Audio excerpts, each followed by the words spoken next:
Bismillahirrahmanirrahim. Assalamualaikum warahmatullahi wabarakatuh. Salam. Para pemirsa TV An-Nasiha, alhamdulillahirrabbilalamin, wassalatu wassalamu ala rasulillah, amma ba'd. Pada podcast kali ini, ya, alhamdulillah, podcast An-Nasiha menghadirkan guru kita, Ustadz Abu Ahmad Rahmat Riyadi, SPD Hafizahullah Ta'ala.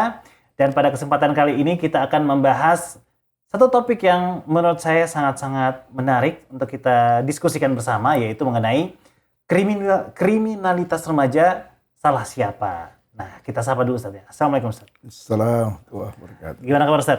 Alhamdulillah. Alhamdulillah. Alhamdulillah. Baik Ustaz, mumpung lagi di Makassar Ustaz ya. Nah, ini biasanya kita ketemu di radio setiap hari Ahad. Nah, sekarang kita akan bahas satu topik yang ini baru-baru aja viral nih Ustaz di Makassar terkait kasus pembunuhan ya, anak usia 11 tahun yang dilakukan oleh anak-anak usia remaja, Ustaz. Nah, jadi setelah kita ngobrol-ngobrol sebelumnya nih, dan Ustadz udah baca beritanya, ya, gimana Ustadz memahami atau merasakan dari kejadian ini tuh seperti apa nih, Ustadz? Ya, bismillah. Dari kejadian tersebut, kita bisa melihat adanya khalal, ya, kekurangan ya, dalam pendidikan kita, entah itu dari pihak sekolah ataupun khususnya dari lingkungan keluarga, dari orang tua. Karena kalau kita baca dari berita yang ada, itu anak-anak yang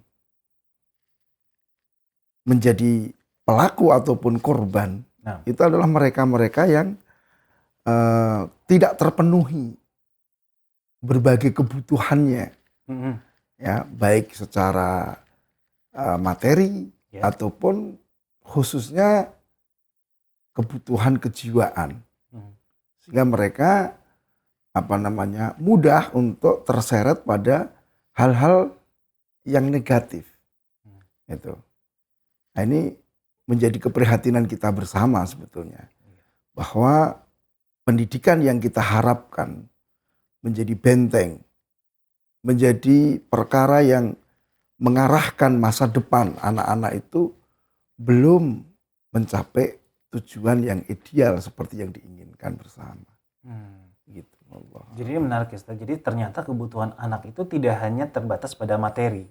Jadi kalau misalnya orang tua itu capek bekerja dari pagi sampai malam banting tulang, nyari duit yang banyak, apakah bukan itu yang dibutuhkan oleh anak-anak kita, Ustaz?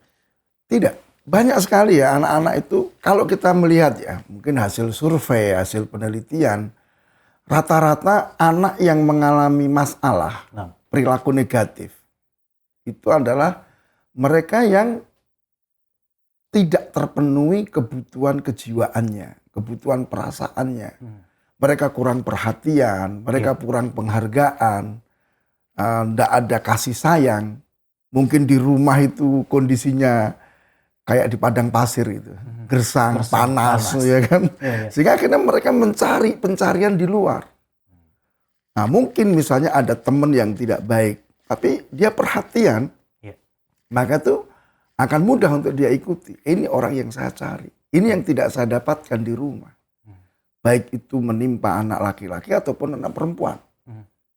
Apalagi untuk anak-anak remaja, ya, di mana mereka anak-anak balik awal, anggaplah sekarang anak-anak SMP begitu, kebutuhan akan pemenuhan kejiwaan dan perasaan lebih besar daripada ketika mereka masih kecil. Ya, di mana masa-masa itu mereka ada karakteristik yang muncul pada rata-rata anak-anak remaja. Mereka tuh mencari perhatian, mereka butuh untuk diarahkan, mereka membutuhkan penghargaan. Sehingga banyak sekali sebetulnya anak-anak itu tidak sengaja untuk membuat kekisruhan, kegaduhan, tidak sebetulnya.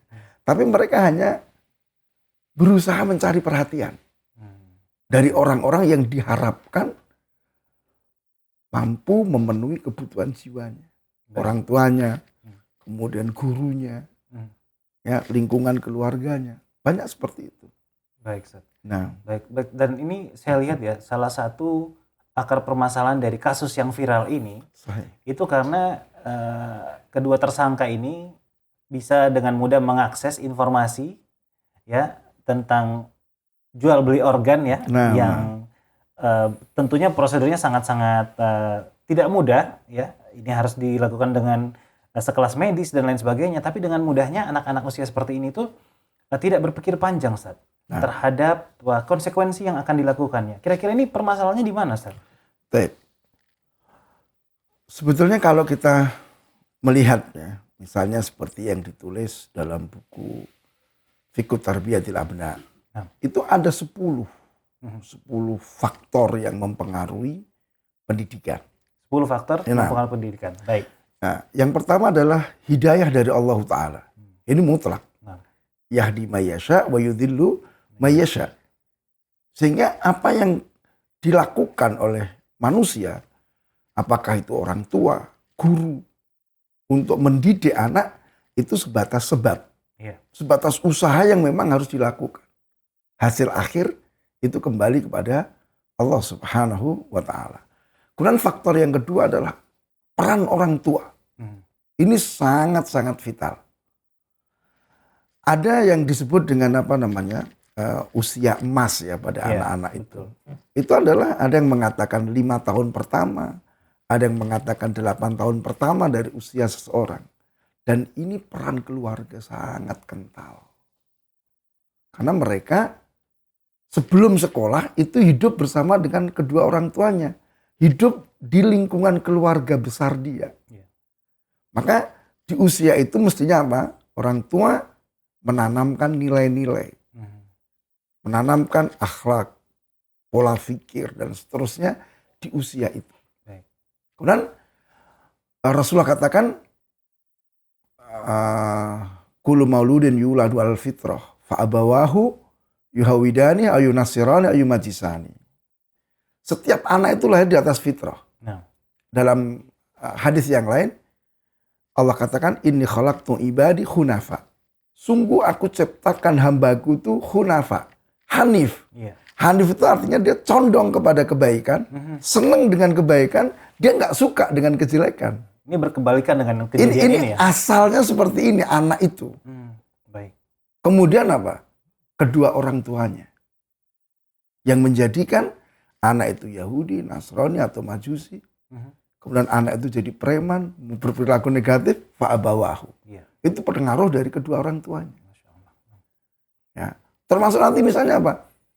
Mungkin faktor yang lain ada sekolah, ada teman, ada lingkungan sekolah atau lingkungan rumah. Baik. Kemudian media massa, ya, tamu, pembantu, itu semua sangat dipengaruhi oleh peran orang tua. Kalau tadi dikatakan misalnya, pelaku terpengaruh dengan apa? Media lingkungan virtual. Baik, ya, di media di dunia maya. Itu kan sebetulnya peran orang tua sangat penting. Baik. Dalam mengarahkan anak untuk memahami dunia maya. Untuk bagaimana misalnya berinternet secara positif. Berinternet yang sehat, bermedsos yang sehat, itu peran orang tua. Tapi mohon maaf, hari ini banyak orang tua lalai. Anak itu bermedsos, menggunakan internet, itu kan otodidak. Betul. Tidak ada yang bimbing, tidak ada yang ngarahkan. Sehingga mohon maaf, banyak anak-anak itu taunya internet itu hanya untuk medsos, nonton film, nge-game. Tidak ada yang katanya lebih bermanfaat, itu tidak tahu. Oh ternyata bisa untuk ini, oh ternyata bisa untuk ini. Banyak yang tidak tahu. Kenapa? Tidak ada yang ngajarin. Gitu. Maka di sini sekali lagi peran orang tua sangat-sangat penting. Termasuk bagaimana orang tua punya kewajiban mengembangkan pola berpikir kritis pada anak-anak. Ini harus dilatih. Ya. Sehingga tidak kemudian anak itu dibiarkan. Sehingga tadi kemampuan berpikir kritisnya tidak muncul. Meskipun sudah usia 17 tahun si pelaku ini. Dia tidak mikir, oh ternyata untuk memindahkan organ itu butuh keahlian dan seterusnya. Dia nggak tahu, oh ternyata kalau orang itu misalnya mau menjual atau menyumbangkan organ tertentu itu tanpa harus kehilangan nyawa. Seperti misalnya kalau yang sekarang dikenal oleh masyarakat ya adalah tentang ginjal misalnya, cangkok gitu. Cangkok ginjal itu tanpa harus membunuh orang yang mau mendonorkan dengan kemajuan teknologi ya tentunya. Nah ini kan nggak dipahami. Betul. Karena memang ya tadi anak hanya sebatas paham dari media, kemudian kemampuan berpikir kritisnya tidak muncul, sehingga terjadi apa yang terjadi. Ya bahkan kalau kita baca beritanya ya, itu mereka membunuh itu karena jengkel. Yang mau membeli itu nggak bisa dihubungi. Udah kadung menculik, betul, ya kan? Takut dilaporin, akhirnya apa dia bunuh. Ini hal yang menunjukkan apa? Tahap berpikir kritisnya nggak ada di situ. Nah, baik. Wallahu a'lam. Nah, jadi kalau misalnya tadi dikatakan bahwa anak-anak itu sebenarnya perilakunya itu atau fitrahnya adalah hanif ya. Nah, hanif. Condong kepada kebaikan. Lalu dari mana tindakan yang kalau kita bisa bilang kejam ya Ustaz? Nah, itu perasaan seperti itu munculnya sebab apa Ustaz? Ya, tadi pendidikan dari orang tua. Pengaruh dari orang tua. Jadi kesolehan dan amal soleh orang tua itu sangat mempengaruhi anak-anaknya. Dari sudut keberkahan, dari sudut identifikasi ya, meniru. Anak itu lebih banyak meniru ya kepada orang tuanya atau kepada gurunya. Nah, nanti ketika sebetulnya kalau sudah masuk usia balik ya remaja itu apa, sudah mulai muncul tadi sikap berpikir kritis. Sehingga dia akhirnya sudah mulai berpikir, aku tidak akan membebek setiap apa yang dikatakan orang tua, apa yang disampaikan oleh guru. Maka sebetulnya karakteristik anak remaja itu apa? Berpikir kritis. Dia manut-manut aja gitu ya. Dia mesti akan selalu mempertanyakan. Ketika ada perintah, ada larangan, dia mesti katanya alasannya apa? Iya. Kenapa aku harus kerjakan? Betul. Kenapa aku enggak boleh melakukan? Akan muncul sebelah seperti itu. Nah, cuman sangat disayangkan. Iya. Tidak sedikit orang tua yang enggak seneng dengan seperti ini. Dia pengennya anaknya itu manut-manut saja. Gak ada komunikasi gitu. Iya, bukan begitu. Artinya orang tua tuh nggak seneng kalau perintahnya tuh kayak dibantah gitu loh. Iya, iya. Aku di bapak. Iya. Jadi istilahnya apa? Ya? Kamu tuh cerewet sudahlah, pokoknya kerjain aja deh. Nggak perlu alasannya apa. Nanti kamu akan tahu sendiri. Nah, kalau ini berkelanjutan, akhirnya tumpul. Kemampuan berpikir kritisnya tumpul sehingga ya dia hanya ngikut aja. Padahal ini penting, tidak apa-apa. Anak suka bantah, anak suka menanyakan, itu hal yang positif sebetulnya dalam pendidikan. Cuman tadi orang tua itu pengennya anak yang manut-manut saja. Ini kan kesalahan sebetulnya. Maka Imam Ibnul Qayyim, rahimahullah dalam Tuhfatul Maudud itu menyebutkan mayoritas kesalahan atau kerusakan pada anak sumbernya dari orang tua. Mayoritas, baik.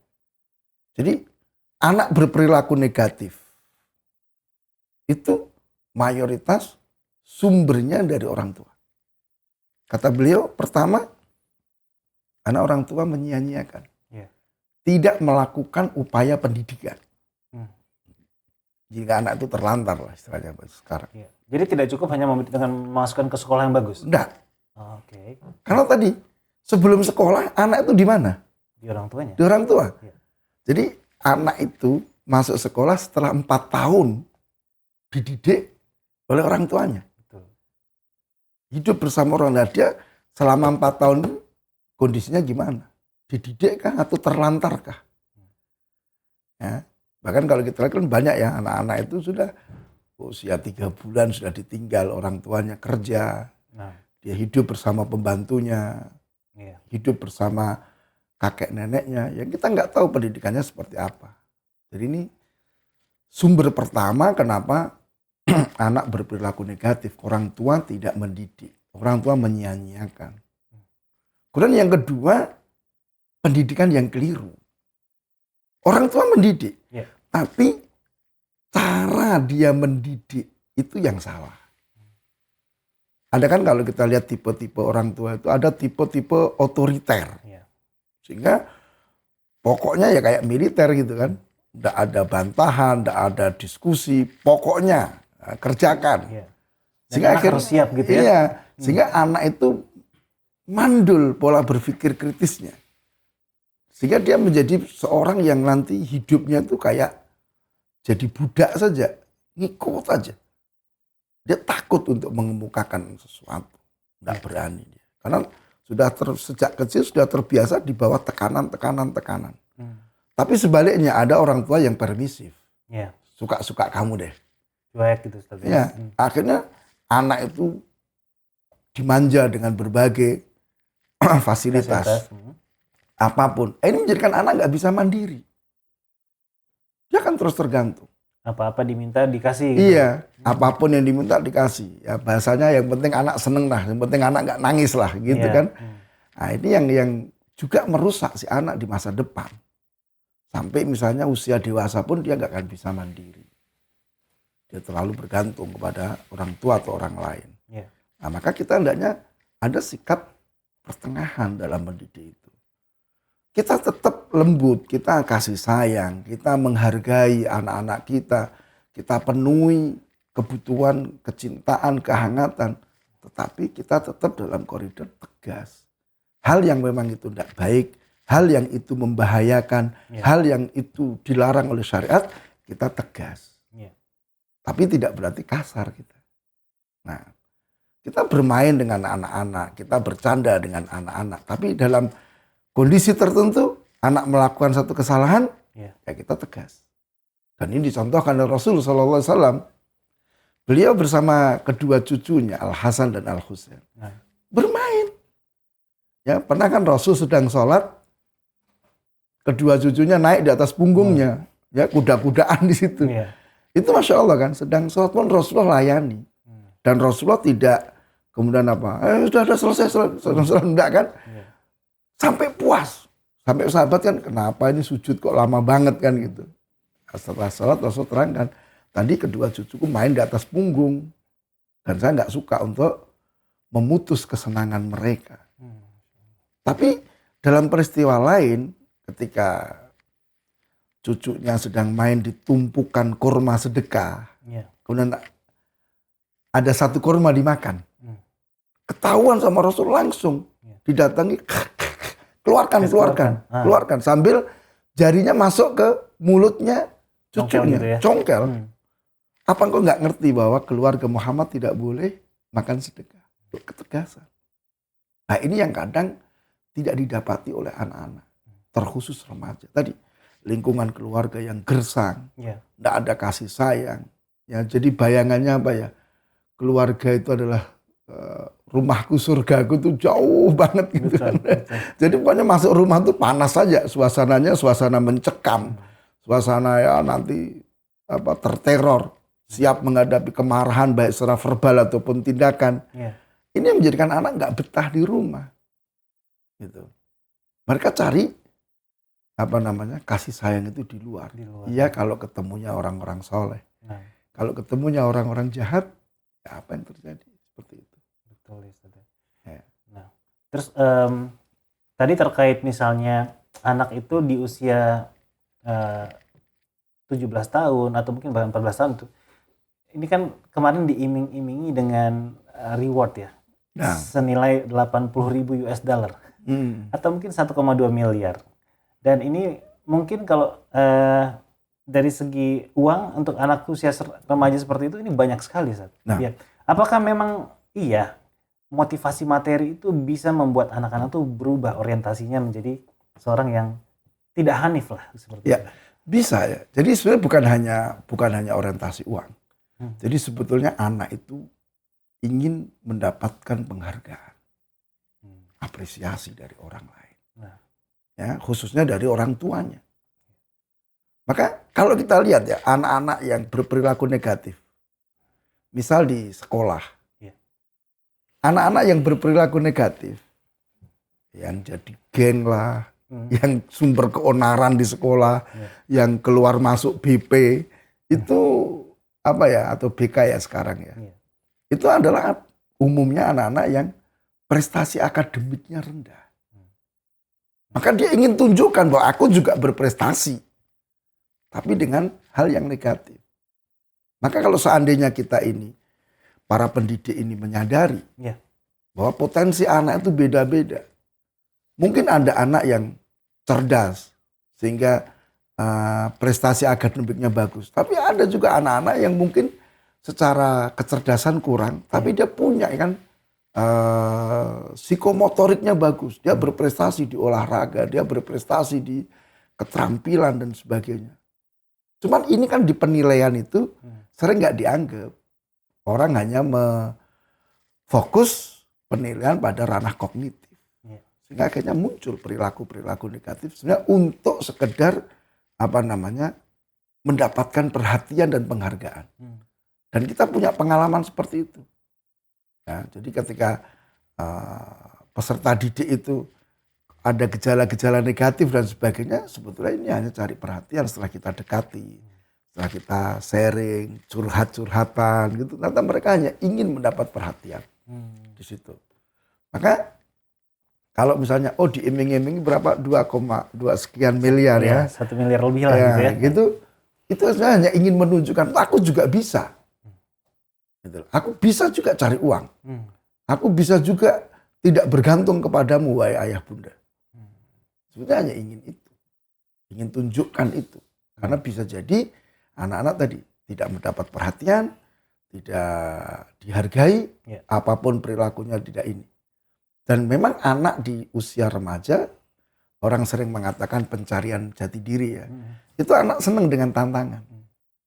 Anak senang dengan tantangan. Maka bisa jadi anak-anak itu berperilaku negatif karena mencari sensasi aja. Supaya viral, supaya ini.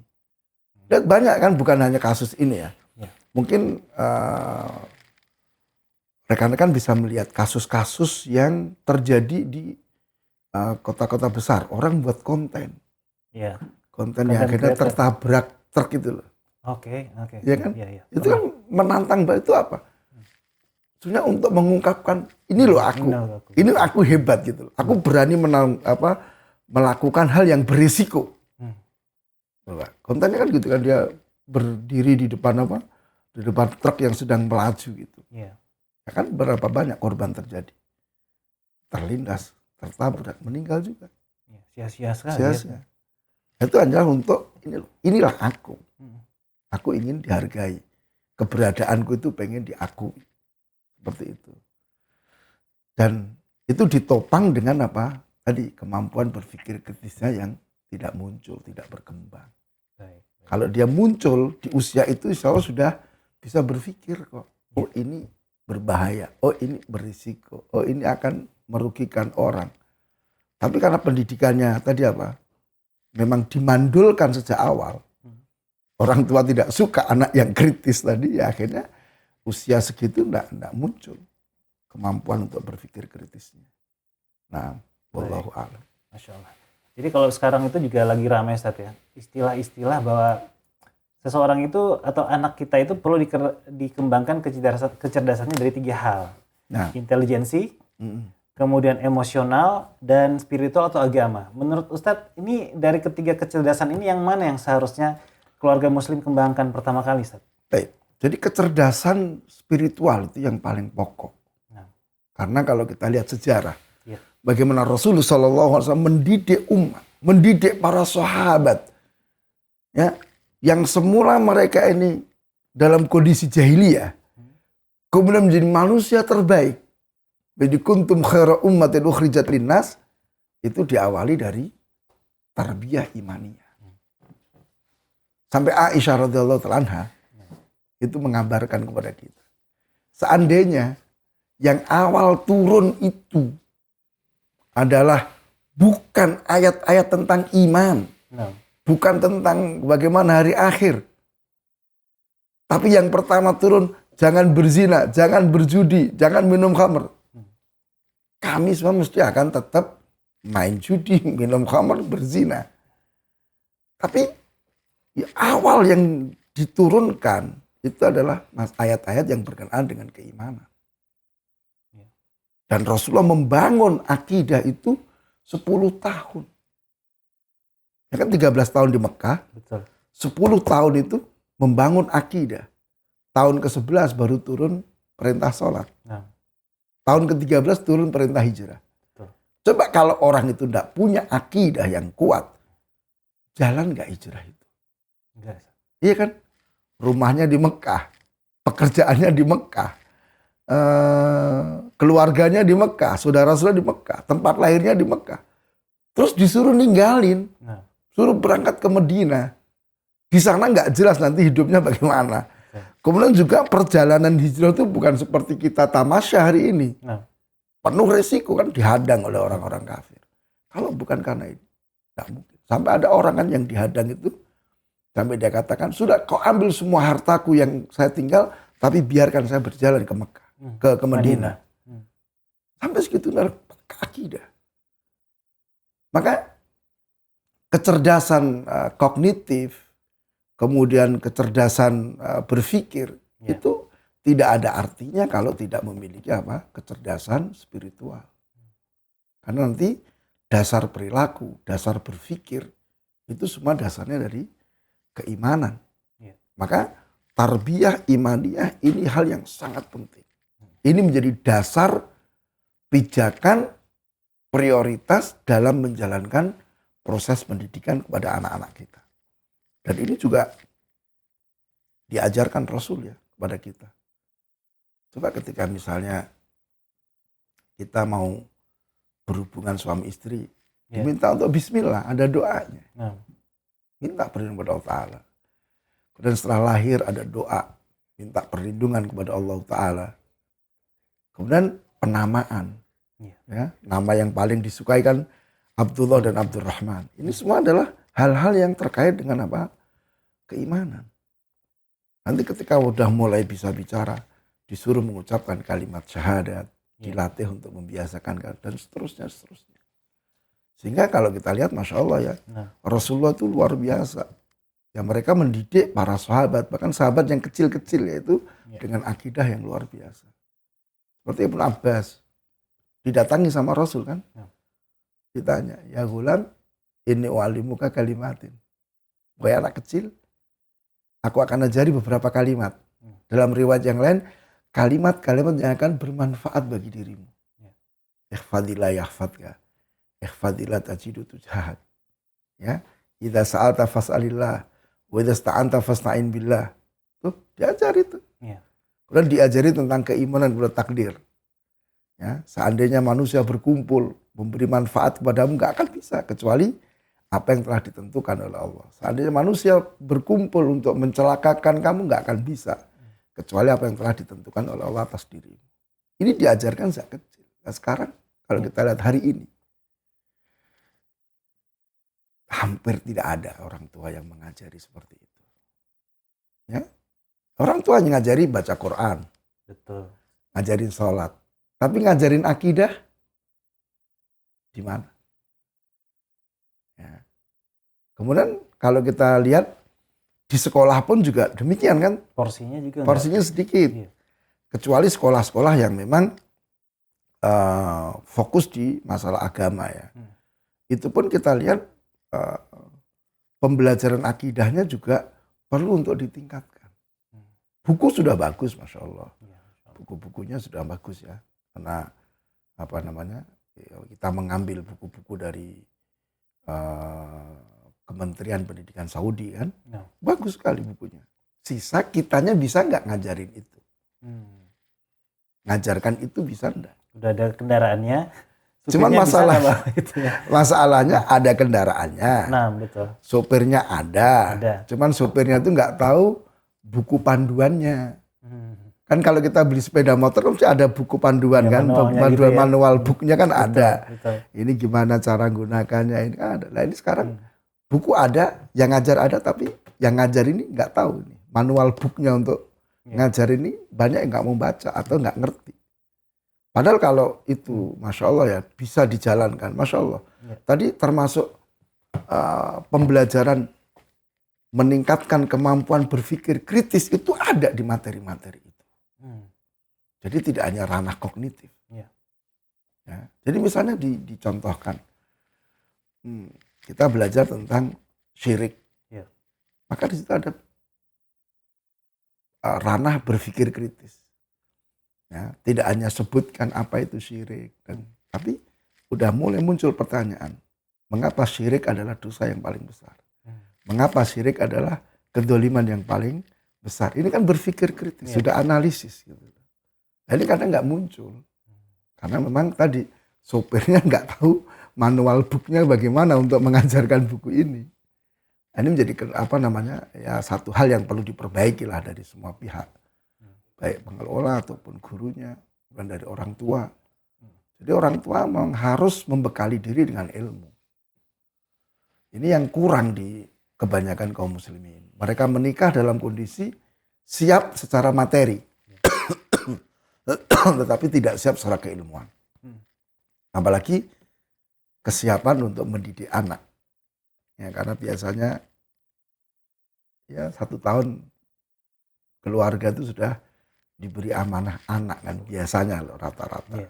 Setahun udah punya anak. Kalau sebelum nikah dia nggak siap secara keilmuan, kapan dia akan belajar? Sudah terlalu disibukkan nantinya. Ini harusnya bikin kursus nih buat yang pengen menikah ya. Kita semoga ada nanti kursus kilat bagaimana bisa menjadi orang tua. Karena ini kan proses yang panjang, Ustaz ya. Ya sebetulnya ada sih kalau kita lihat ya di medsos itu ada kuliah pranikah. Iya betul. Tetapi materinya berhenti pada walimah.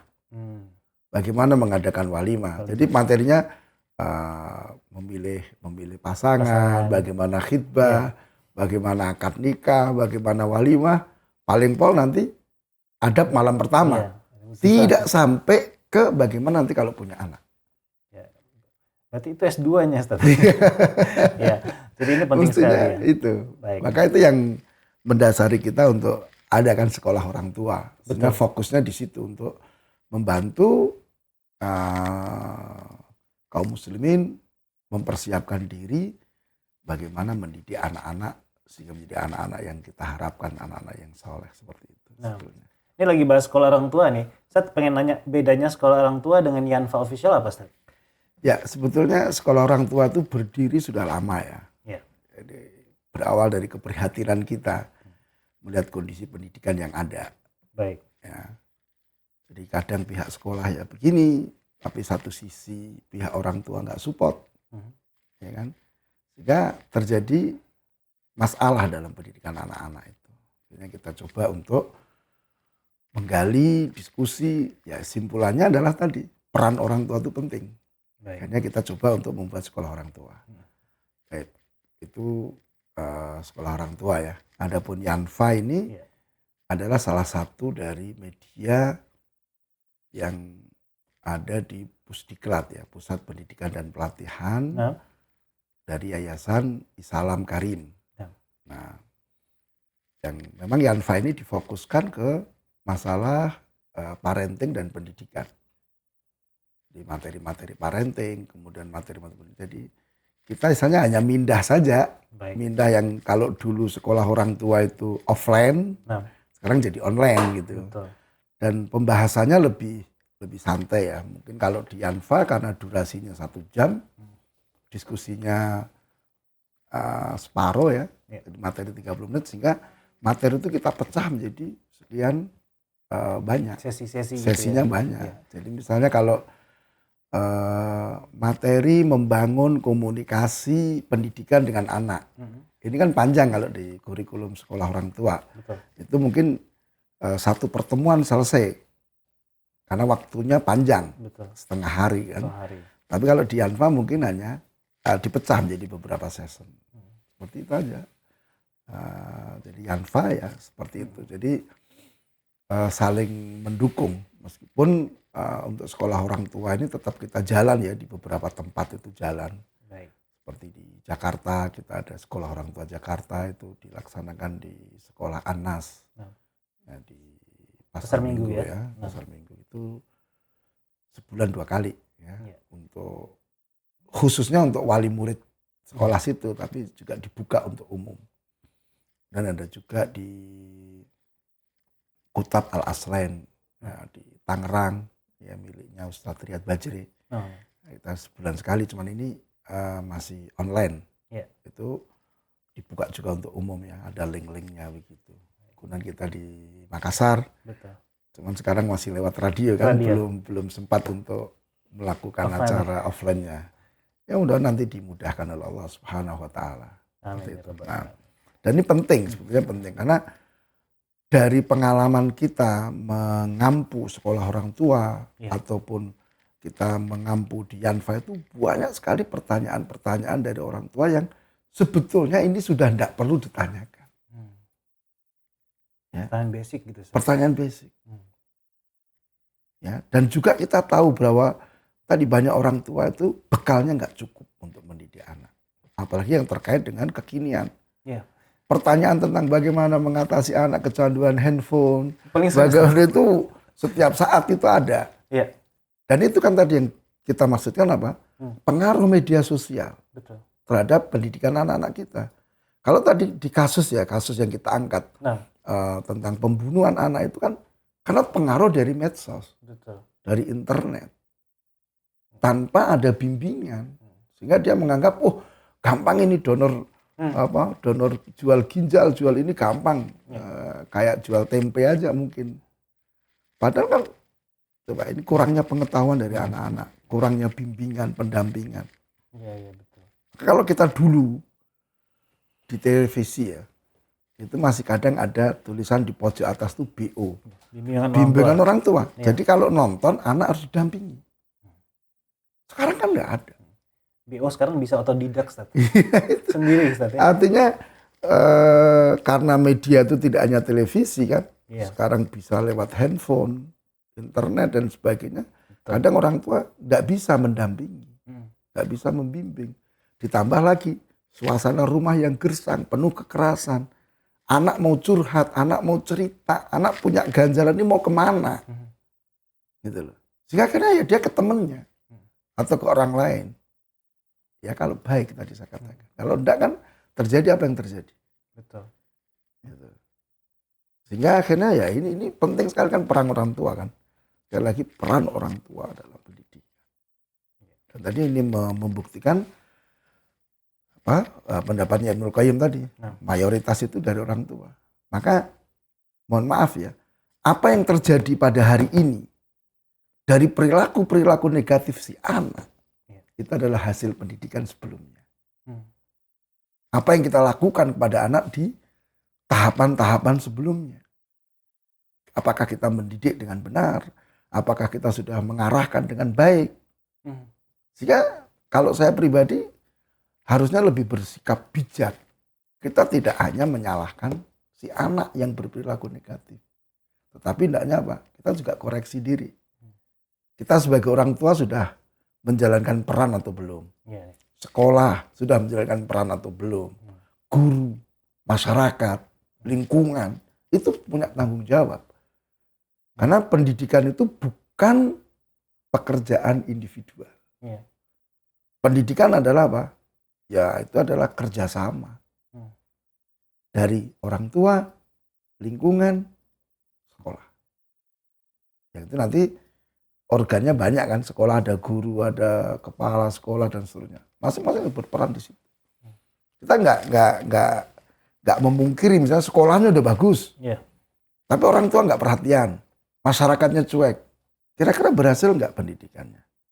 Atau sebaliknya, masya Allah kita sering mendapati orang tua yang mengeluh, anakku kalau di rumah tuh bagus, sebelum sekolah tuh bagus anak saya, tapi setelah sekolah kok jadi rusak. Bahkan setelah mondok kok jadi ini berperilaku negatif. Nah ini berarti apa? Pada peran lembaga pendidikan. Maka kita menghasung semua pihak. Ya, bahwa kita tidak hanya sekedar meratapi kasus ini. Kita tidak hanya menyesalkan kasus ini. Tapi apa langkah ke depan? Apa yang akan kita lakukan?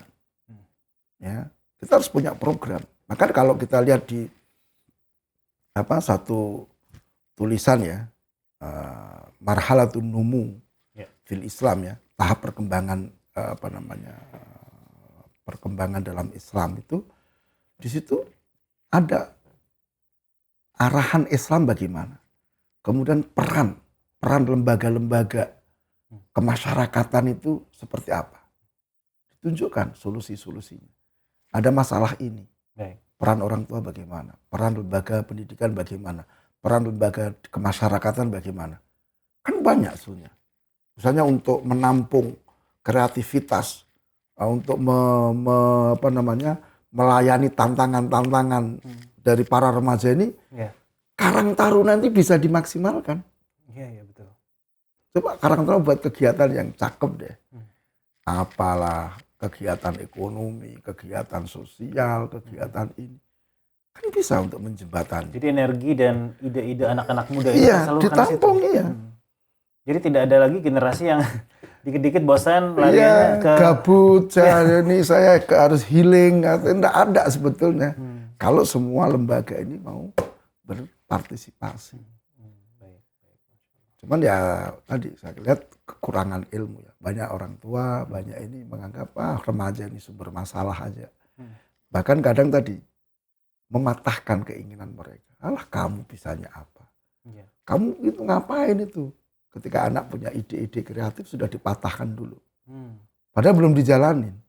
Mestinya kan didukung, ayo kamu mesti bisa. Yuk coba nanti kamu jadi apa ini? Masya Allah. Ini kan anak merasa disupport, anak merasa dihargai, anak merasa dimuliakan, diakui. Itu yang penting sebetulnya. Meskipun nanti percobaannya, eksperimennya gagal gitu loh. Betul. Tapi anak kan ada kepuasan tuh.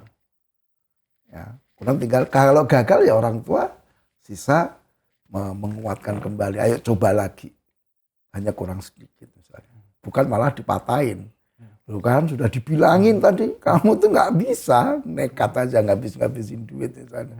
Ya udah, dia akan cari pelarian yang negatif biasanya begitu. Karena dia ngerasa orang tuanya tidak support ya. Iya. Jadi pembunuh impian, menjadi hakim padahal belum. Ya. Betul. Nah, terkait sekarang sosial media dan remaja atau anak-anak kita itu memang tidak bisa dipisahkan ya, internet dan lain sebagainya. Betul. Seberapa penting seorang orang tua itu bisa mengecek handphone anaknya untuk bisa mungkin menghindari kasus-kasus seperti ini? Apa yang dia tonton, apa yang dia search di Google dan lain sebagainya. Ya, sebetulnya hal yang paling penting itu menanamkan sikap muraqabah. Muraqabah, apa itu? Sikap merasa diawasi oleh Allah Ta'ala. Ini bagian dari tarbiyah keimanan. Karena kalau harus kita yang ngontrol, betul. Kita nggak bisa 24 jam ngontrol. Anak kita lebih canggih. Dia bisa sembunyikan file-file itu. Betul. Ya meskipun sekarang udah ada aplikasi nih, misalnya handphone anak terintegrasi dengan laptop kita. Betul. Sehingga kita ini, bisa aja dia curi-curi, gimana? Nggak bisa terkontrol. Betul. Apa yang terkunci pun dicari cara supaya bisa dibuka gitu. Betul. Gitu. Maka yang penting adalah pengawasan internal dari anak itu sendiri. Oh, aku merasa diawasi Allah. Allah melihat aku, Allah mendengar aku, Allah tahu semua yang aku lakukan. Jika ini lebih kuat daripada kontrol kita. Sekarang kita aja duduk bersama dengan anak kita, berdampingan. Kita kan nggak tahu apa yang dipikiran anak kita. Betul. Jangankan apa yang dipikiran, yang dibuka dia pegang HP, apa yang dibuka kita juga nggak tahu. Ketika ditanya dia mungkin set gitu kan, selesai. Nggak ketahuan. Maka yang paling penting adalah menanamkan muraqabah. Kemudian yang kedua, kita arahkan cara menggunakan teknologi informasi yang sehat. Manualnya tadi itu. Ya, manual booknya itu kita ajarkan. Bahwasanya HP ini bisa untuk cari duit. Dengan cara demikian-demikian, HP ini bisa menolong kamu dalam menuntut ilmu. Caranya demikian-demikian. Ya.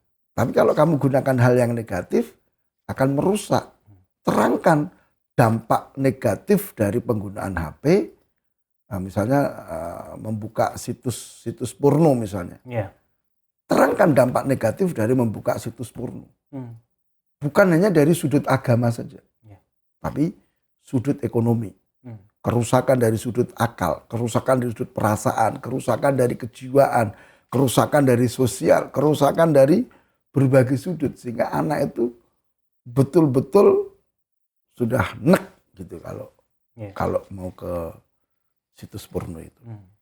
Nah, karena dampaknya bukannya sekedar oh ini dosa gitu kan.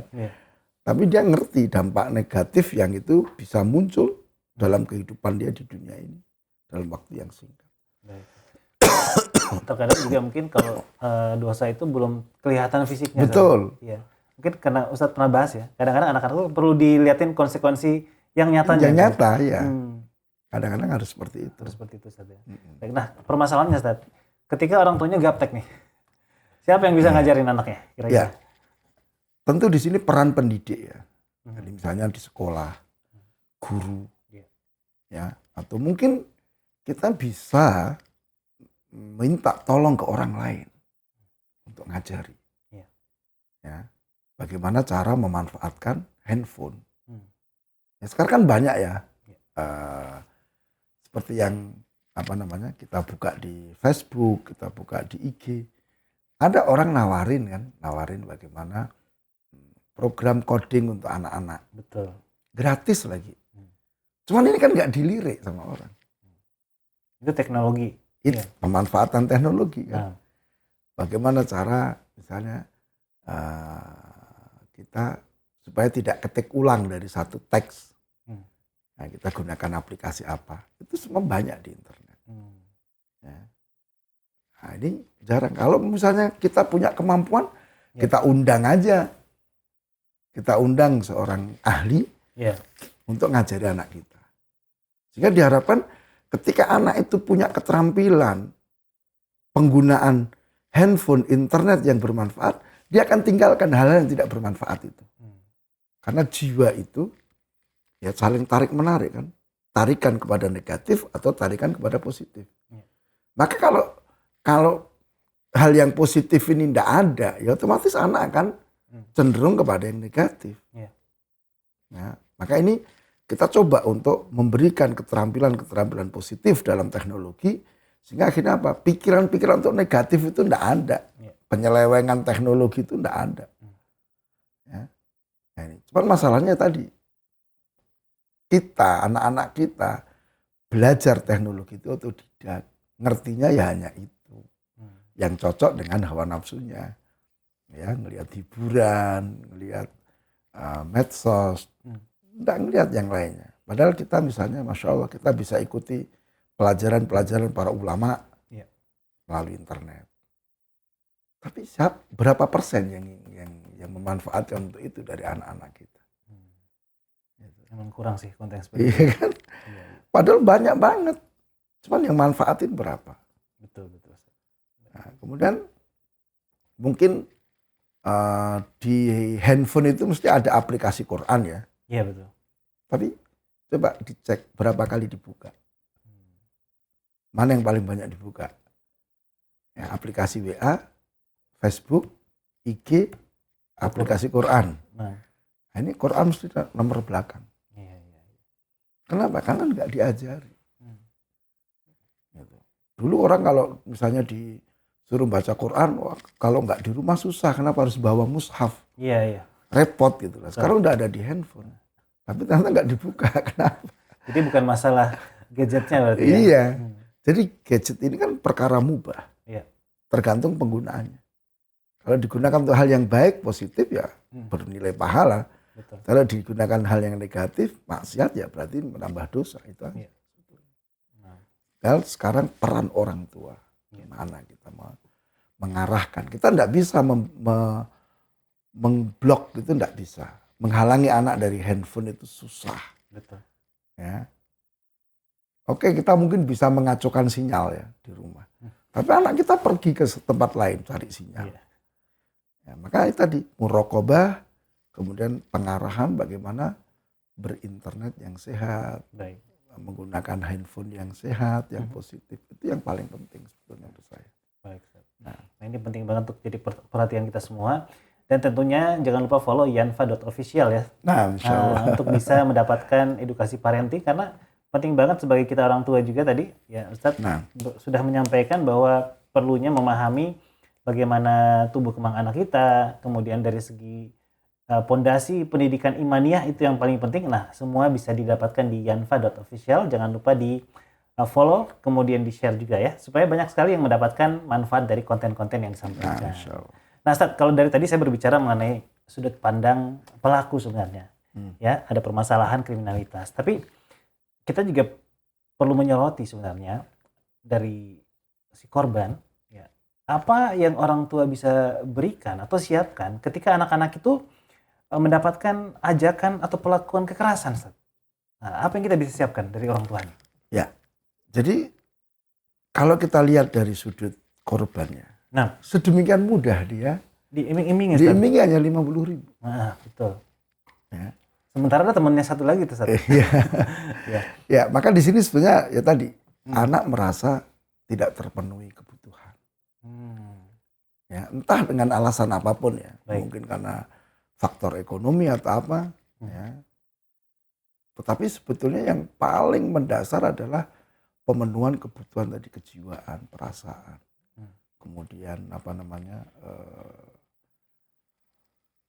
kemampuan berpikir yang cerdas, kritis, itu hal yang sangat penting. Sehingga anak itu ketika dia berpikir akan tahu ada kemungkinan ini itu. Sehingga kalau dilihat dari satunya itu kan dia berpikir, wah enggak, aku pernah mengalami seperti itu. Itu karena mata bunggas tadi. Iya kan? Iya. Dia pernah mengalami kasus seperti itu. Sehingga dia berpikir gitu. Sedangkan yang satu, yang si korban kan enggak berpikir ke situ. Iya. Taunya aku butuh duit. Ini ada orang mau ngasih duit. Gitu. Coba kalau misalnya kebutuhan itu terpenuhi, dia nggak akan ikuti ajakan itu. Karena aku udah dapatkan kok, 50.000 aku dapatkan kok dari ini. Itu yang pertama. Kemudian yang kedua adalah apa? Anak seusia itu kan belum bisa dilepas dari orang tua. Kalau kita lihat kasusnya, anak itu kan sendirian di rumah. Sering sendirian di rumah. Dan itu dimanfaatkan oleh pelaku. Ya. Coba kalau misalnya anak itu senantiasa banyaklah waktunya bersama dengan orang tuanya, tentu akan berbeda. Ya. Karena sekali lagi anak seusia itu belum bisa dilepas. Nah, aku yang 11 tahun itu dianggap menjelang balik. Ya. Justru ketika menjelang balik ini anak butuh kepada orang yang membimbing dan mengarahkan. Anak itu sebenarnya butuh.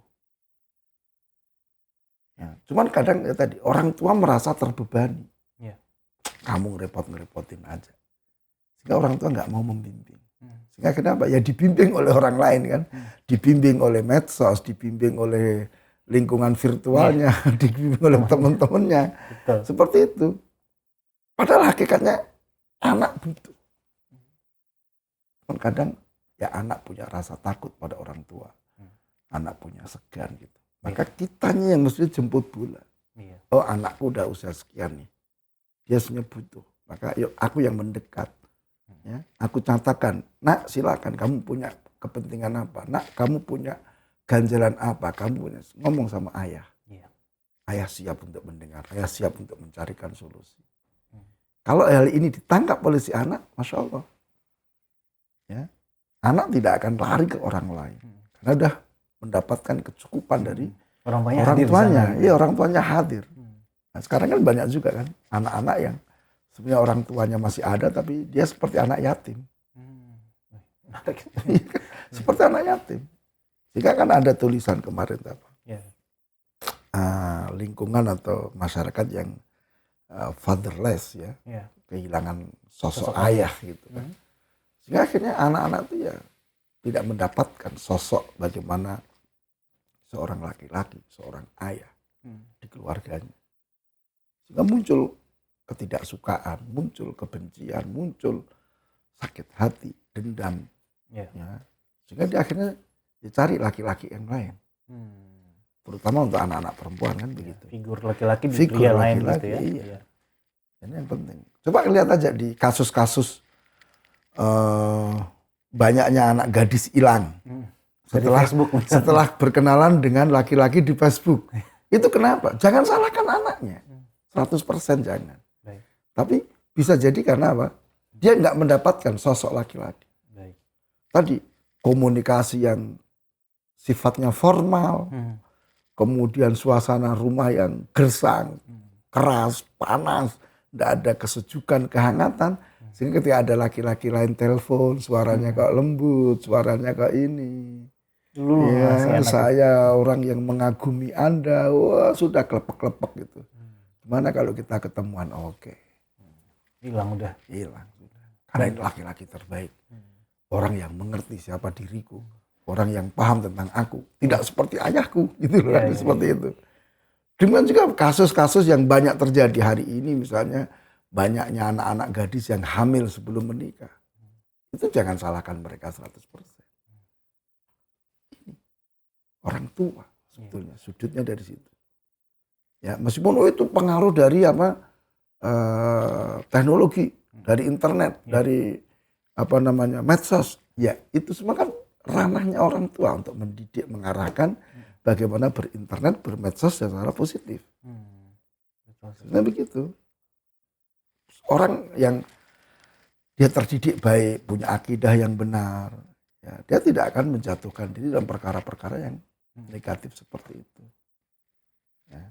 Nah ini banyak sekali orang tua yang salah asumsi. Oh anakku pakaiannya menutup aurat kok. Anakku kalau di rumah baik kok. Yeah. Tapi sebetulnya anak itu memendam satu kebutuhan yang nggak terpenuhi tadi. Kebutuhan kejiwaan tadi. Sehingga akhirnya apa? Dia cari itu. Hilang akhirnya.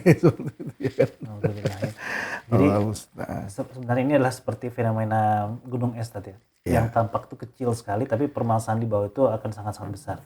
Nah mungkin sebagai closing, Ustaz, kira-kira kalau tadi pertanyaannya adalah kriminalitas remaja salah siapa, sekarang saya pertanyaannya adalah kriminalitas remaja solusinya apa, Ustaz?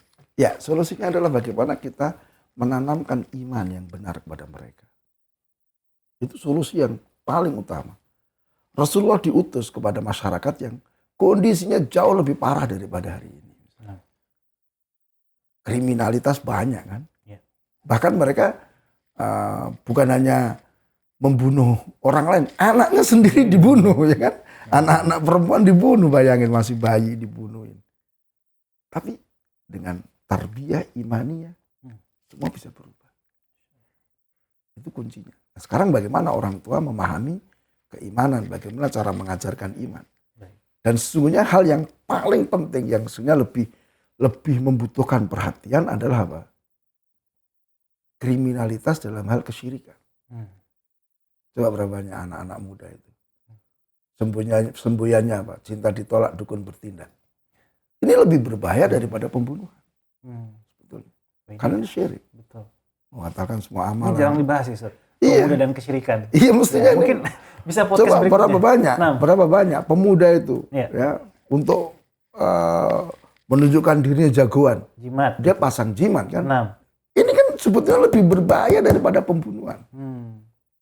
Lebih jelek daripada perzinaan sebetulnya. Sama-sama jelek, cuman level kejelekannya lebih tinggi yang pakai jimat, betul, yang kedukun, ya, main pelet dan seterusnya. Cuman ini kan dianggap tidak masalah di masyarakat. Oh pemuda pasang pakai jimat, cuek aja. Tapi pemuda membunuh, wah viral nasional. Iya, betul. Nah, ini juga menunjukkan apa? Adanya kesalahpahaman dalam menilai suatu kejahatan. Nah, nggak ngerti yang sesungguhnya. Nah, ini yang sering juga kita sampaikan ke teman-teman bahwa masyarakat kita tuh banyak yang nggak ngerti hakikatnya. Orang mabuk, ribut. Orang berzina, selingkuh, digerebek, ditelanjangi, diarak, diusir dari kampungnya, bikin malu aja. Tapi ketika ada orang buat sesaji di perempatan, cuek. Paling pola Pak, urusan masing-masing. Kan gitu. Padahal ini lebih berbahaya. Maksudnya ini yang harus diusir. Karena ini adalah kesyirikan, dosa yang paling besar. Maka solusi yang paling utama adalah apa? Keimanan. Karena Rasulullah SAW juga mengatakan apa? La yazni zani hina yazni wa huwa mu'min. Orang tidak akan berzina ketika berzina dalam keadaan iman. Ini sama untuk semuanya. Orang tidak akan membunuh kalau dia punya iman. Gitu. Maka bagaimana menanamkan iman ini kokoh pada anak-anak kita, berkembang, senantiasa muraqabah, sehingga dia, masya Allah, ini yang kurang. Mohon maaf, misalnya kita kalau melihat orang terkesima dengan model pendidikan di Jepang, masya Allah. Tetapi ternyata apa? Angka bunuh diri tinggi sana. Di Jepang itu 5 besar. 5 besar? 5 besar dunia. Iya. Kenapa? Ada apa? Karena tidak ada pendidikan iman. Teknologi maju. Maju luar biasa. Negaranya sejahtera gitu. Iya kan? Ya. Jadi mungkin dari sisi adab, disiplin, iya, Masya betul, Allah. Betul. Jadi contoh sekali lagi. Iya, tetapi angka bunuh dirinya paling tinggi, 5 besar. Dia tidak merasakan kebahagiaan hidup. Kemudian di Finlandia juga demikian. Finlandia kan nomor 1. Iya, pendidikannya. Pendidikannya. Nah. Tapi apa yang terjadi? Angka perceraian itu tertinggi di sana, sedunia. Sehingga banyak single parent begitu. Kenapa? Kenapa nggak bahagia dengan pernikahan? Ini karena nggak ada iman.